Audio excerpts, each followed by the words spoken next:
Tengan cada uno de ustedes muy buenos días. En esta mañana vamos a exponer mediante el mapa conceptual sobre los movimientos y figuras claves en la historia de la educación cristiana. Dentro de ello vamos a hacer una breve introducción sobre la educación cristiana. Nos dice que tiene una historia muy profunda a lo largo de los siglos. Muchos movimientos y personajes han contribuido a su desarrollo. En esta exposición, mediante este mapa, conoceremos las etapas más importantes y a los principales referentes que marcaron la formación educativa dentro del cristianismo. Para ello tocaremos lo que es la iglesia primitiva. Dentro de la iglesia primitiva tenemos el Didache.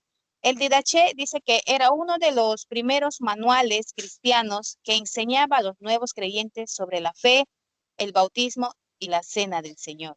Se enseñaba a través de la tradición oral. Ahora tenemos lo que es la adoración y el compañerismo. Dentro de la iglesia primitiva, la adoración y el compañerismo dice que ellos practicaban mucho lo que es la adoración a Dios y ellos eran muy unidos. La transmisión viva del evangelio. En la iglesia primitiva, antes de que se escribieran los libros del Nuevo Testamento, la enseñanza cristiana se transmitía principalmente de forma oral. Esto significaba que los apóstoles y los primeros discípulos compartían el mensaje de Jesús hablando directamente con las personas a través de las predicaciones, testimonios y conversaciones. Las cartas del apóstol Pablo. Nos dice que las cartas del apóstol Pablo se escribió para instruir a las iglesias. Sus cartas fueron una herramienta muy importante y trascendental del apóstol Pablo. Le doy pase a mi compañero Abdel. Gracias, compañera. La educación cristiana se organizó en diversas formas antes de la Reforma Protestante. Escuela de catecúmenos. Se crearon para formar nuevos creyentes e evitar la influencia de la educación pagana. Esta escuela, dirigida por obispos y diáconos, tenían 3 niveles según el avance del alumno y fueron esenciales hasta el siglo V. Escuelas teológicas se desarrollaron para formar líderes cristianos con niveles intelectuales comparable al del mundo grecorromano.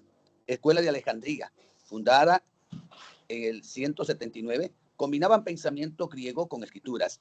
Otras escuelas, Antioquía, Cesarea, Jerusalén, entre otras, fueron precursoras de las instituciones teológicas modernas. Escuelas catedrales o episcopales ganaron importancia tras la unión de la Iglesia con el Estado. Se convirtieron en el centro de la educación cristiana en Occidente y fueron el origen de la escuela primaria y universidades medievales. Monasticismo surgió como respuesta a la politización de la Iglesia.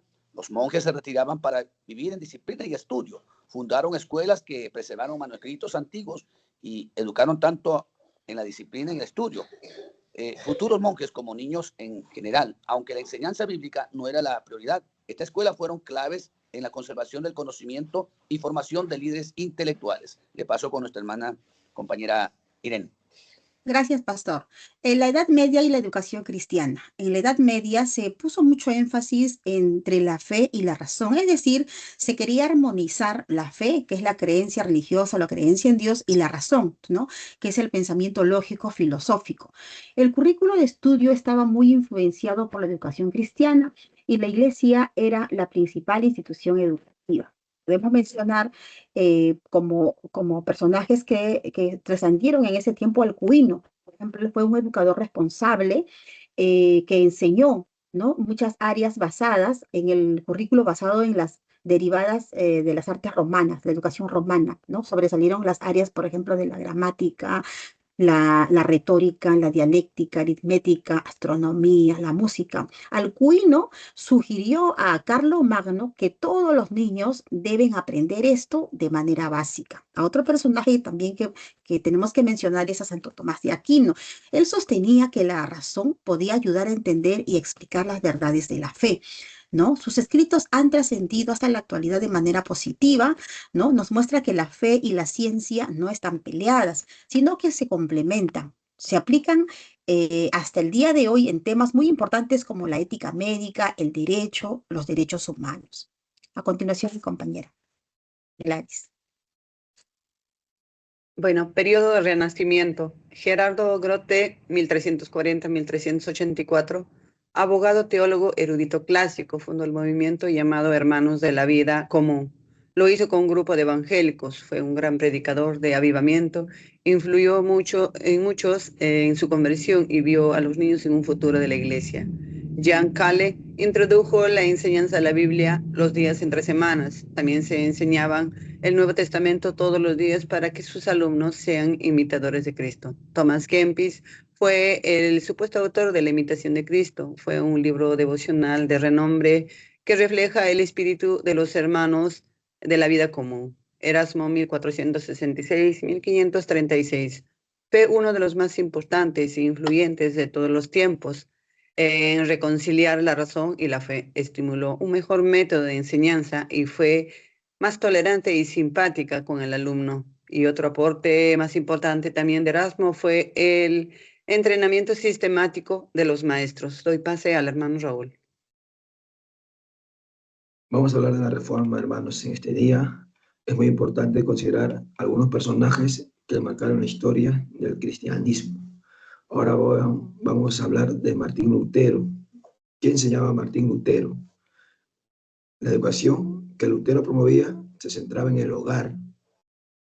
Como enseñaba claramente el Antiguo Testamento, sin embargo, a él le parecía que el hogar no tenía los medios para cumplir su tarea satisfactoriamente. Por lo tanto, el Estado debía tomar la responsabilidad de la enseñanza de los niños y los padres debían promover un ambiente hogareño. Inclusive se les obligaba a enseñar 1 hora diaria en el hogar a los niños para que los condujeran, para que los guiaran al aprendizaje de las bases cristianas. Otro reformador que también hizo historia y marcó en la historia del cristianismo fue Juan Calvino. ¿Quién fue Juan Calvino? ¿Qué hizo?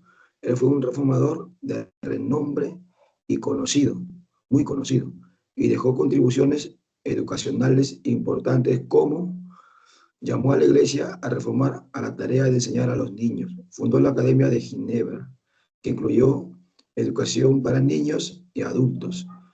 ¿Qué cosa hizo este reformador grande? Puso una filosofía que indicaba que el conocimiento y aprendizaje no son para satisfacer la curiosidad de uno, sino para poder enseñar a otros. ¿Qué cosa hizo este reformador? Fue un autor de muchos tratados, catecismos y comentarios bíblicos. Estos son dos personajes de reformadores que marcaron la historia en el cristianismo. Doy pase a mi hermano Eber. Muchas gracias. Vamos a hablar de personajes claves hasta la Reforma, padres de la Iglesia. Tenemos varios, entre ellos vamos a hablar de Justino Mártir, maestro filósofo griego. Inicialmente se dedicó al estudio de diversas filosofías griegas, incluyendo al platonismo, hasta que él se convirtió al cristianismo. Una vez que se convirtió al cristianismo, también era uno de los primeros apologistas cristianos que defendió la fe cristiana por escritos contra las acusaciones paganas. Murió como mártir en Roma, decapitado por su fe. Tenemos también a Ireneo, era discípulo de Policarpo, y Policarpo discípulo del apóstol Juan. Fue importante teólogo cristiano. Principales obras que son contra la herejía. Ireneo refuta contra las enseñanzas gnósticas y enfatiza la importancia de la enseñanza apostólica. Ireneo creía que la enseñanza era la herramienta principal para una iglesia sólida y fuerte. Sus escritos, que fueron 5, ofrecen una visión general de la fe cristiana y los fundamentos de la doctrina. Amén. Doy pase a mi compañera Albani. Efectivamente, ya para concluir, podemos decir de que cada figura y movimiento ha dejado una huella profunda en la educación cristiana. Gracias a ellos, hoy podemos comprender mejor la importancia de la formación espiritual, moral, intelectual dentro de la fe. Y nos quedamos con esta frase que dice que la educación cristiana no solo informa, sino que transforma corazones para Dios. Muchas gracias. Dios les bendiga.